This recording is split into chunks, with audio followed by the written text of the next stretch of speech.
Welcome back. Today we're going to learn a new concept called stoichiometry. Okay?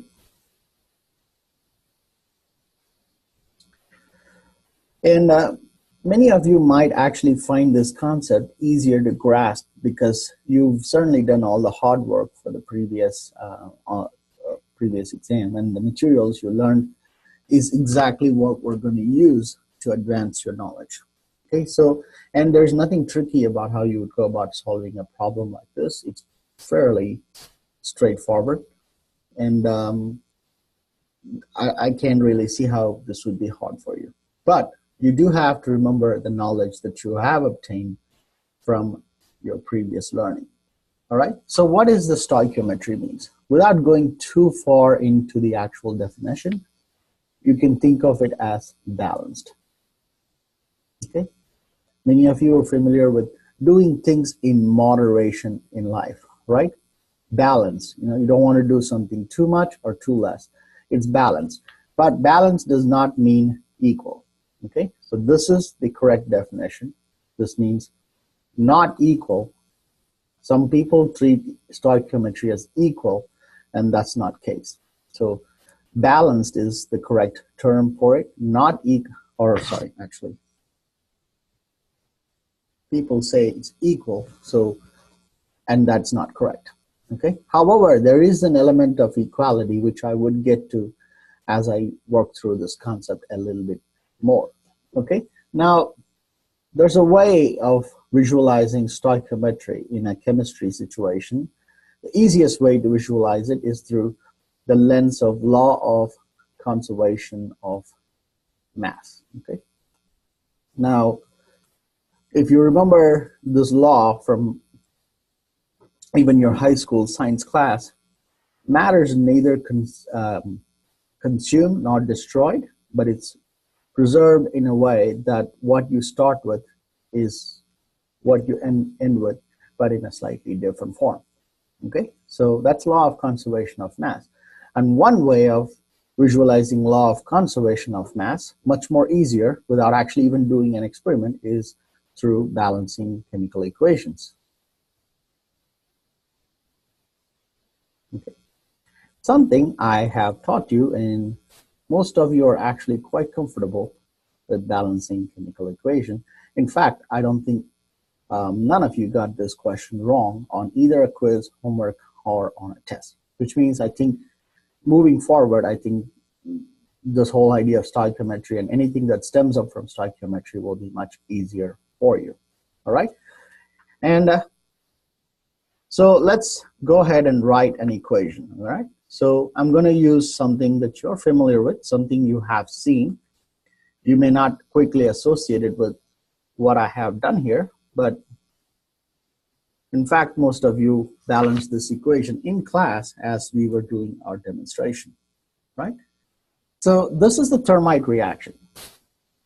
If you all remember, I demonstrated thermite reaction in the class, and you were able to see that huge flash of light and heat and everything, and then in the process we made metallic iron, and I gave a couple of you a piece of iron, right?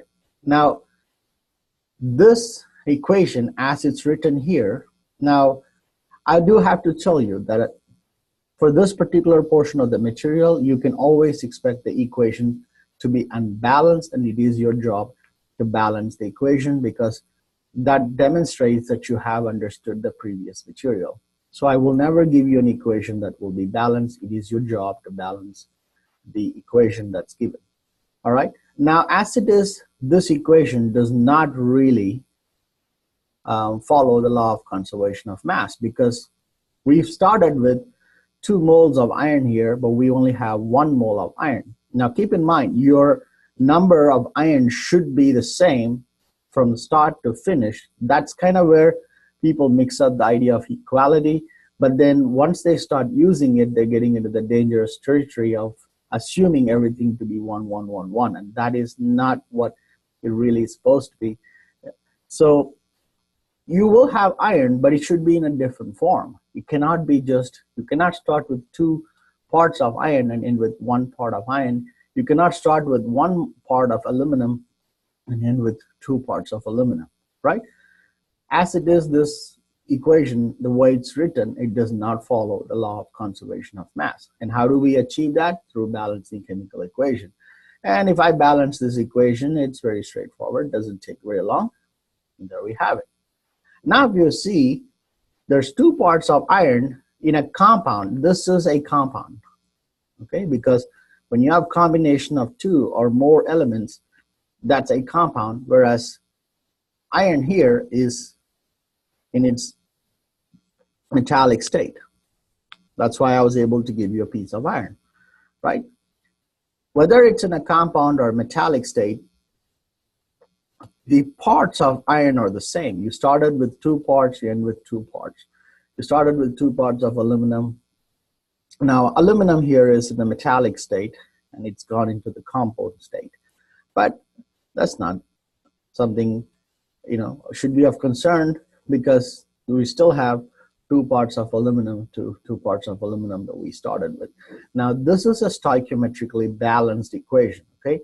Not everything is 1 to 1 to 1 to 1, but if you see, I have total 3 parts, 1 plus 2, 3 parts of reactants and 3 parts of products. Yes, it is equal in a sense, but how people treat it as equal is not how it was meant to be.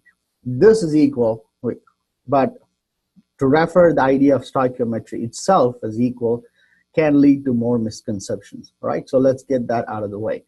All right, now let's learn a couple of things in this video, because I want to dedicate the next video just to go walk through a problem and then wrap this individual component of a concept, right? So the keywords that you should be already knowing to be successful with doing problems or understanding these concepts are, first, moles.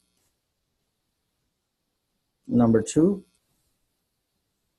molar mass, which is also something you're familiar with. 3,